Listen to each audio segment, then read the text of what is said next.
Nasubukan mo na ba ito sa bangus? For today's video ay magluluto tayo ng kakaibang bangus recipe na siguradong mapapa-unli-rice ka sa sobrang sarap. Welcome guys sa Kain Noy P. Tara na't umpisan na natin ang pagluluto. Sa isang kawali ay iluto natin ang karne ng baboy hanggang sa ito ay magmantika. At huwag kalimutang haluin ng paminsan-minsan.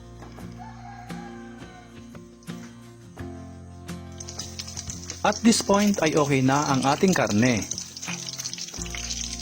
Umpisan na nating maggisa ng bawang. Isunod na natin ang luya.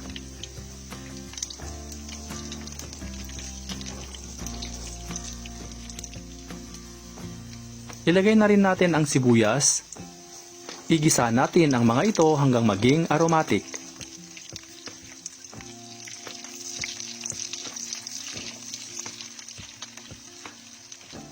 Maglagay rin tayo ng asin pandagdag lasa sa karne at syempre durog na paminta. Kung nanonood ka pa rin at this point, pag-comment naman ang iyong location para alam namin kung saan nakaabot ang video na ito.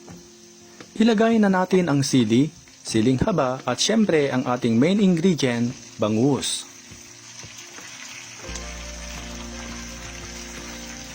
Lagyan rin natin ito ng asin, vinegar,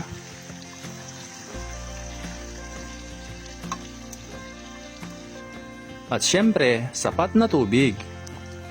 Ang ating mga sukat ay tansyahan lang. At kapag kumulo na ay you can taste and adjust. Takpan at lutuin sa katamtamang apoy hanggang sa lumambot ang karne. You can add water if needed.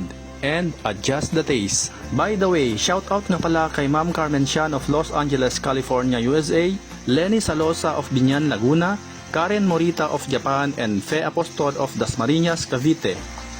Ilagay na natin ang mga nahiwang talong, sili, siling haba, takpan at lutuin ng mga ilang minuto.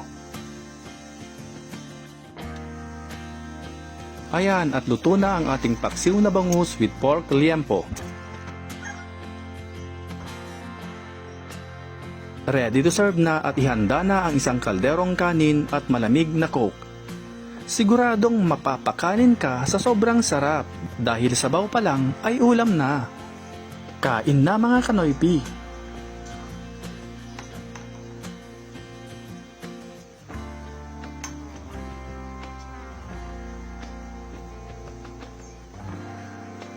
Maraming salamat po sa panonood at huwag kalimutang i-share at itag ito sa mga friends and families mo.